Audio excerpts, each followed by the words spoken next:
এক গ্রীষ্মের দুপুরে কলকাতার ভিড়ে ঠাসা রাস্তা দিয়ে যাচ্ছিলেন ঈশ্বরচন্দ্র বিদ্যাসাগর। জনস্রোতে সেই ভিড়ের মধ্যে হঠাৎই তার চোখে পড়ে গেল এক বৃদ্ধকে। বৃদ্ধের শীর্ণকায় শরীর, কাঁধ ঝুঁকে পড়েছে, চোখের দৃষ্টিতে আতঙ্ক আর অসহায়তা। বিদ্যাসাগরের পা থমকে গেল। গভীর দৃষ্টি দিয়ে তিনি সেই বৃদ্ধের কষ্ট পড়ে ফেললেন। বিদ্যাসাগর এগিয়ে এসে বললেন, মশাই, আপনাকে বড় অস্থির লাগছে, কিছু হয়েছে বুঝি? বৃদ্ধ এড়িয়ে যেতে চাইলেন, কিন্তু বিদ্যাসাগরের গলার করুণ কণ্ঠকে উপেক্ষা করা গেল না। এবার তিনি হাত জোড় করে বললেন, দয়া করে বলুন আপনার সমস্যাটা কি? যদি কিছু করার থাকে আমি নিশ্চয়ই চেষ্টা করব। সেই বৃদ্ধ এবার করুণ কণ্ঠে বললেন, আমি আমার মেয়ের জন্য এক মহাজনের কাছ থেকে ঋণ নিয়েছিলাম, কিন্তু অনেক চেষ্টা করার পরেও সেটা শোধ করতে পারিনি। আর সেই মহাজন এখন আমার নামে মামলা ঠুকে দিয়েছে। বুঝতে পারছি না কি করব, শুধু সময়ের অপেক্ষা।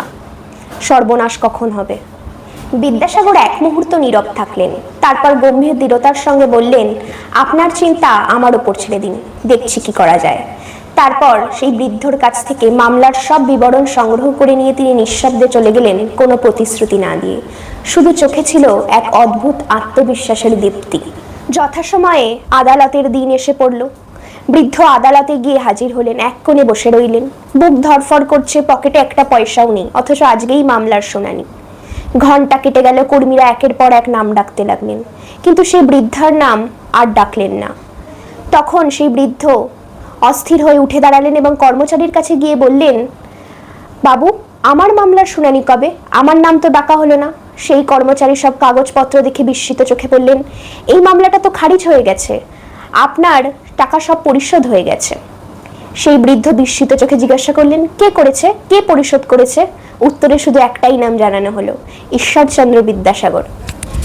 বৃদ্ধের চোখে জল এলো। তিনি বিদ্যাসাগরের সেই মুখটি মনে করতে লাগলেন, যেখানে ছিল সান্ত্বনা, সাহস আর নিঃস্বার্থ ভালোবাসা। বিদ্যাসাগর শুধু একটা নাম নয়, এক আদর্শ, যিনি প্রদর্শনে নয় কাজে বিশ্বাস করতেন। তিনি ছিলেন প্রদীপের শিখা। তার দেখানো আলোতে আজও অনেক হৃদয় এগিয়ে যায়।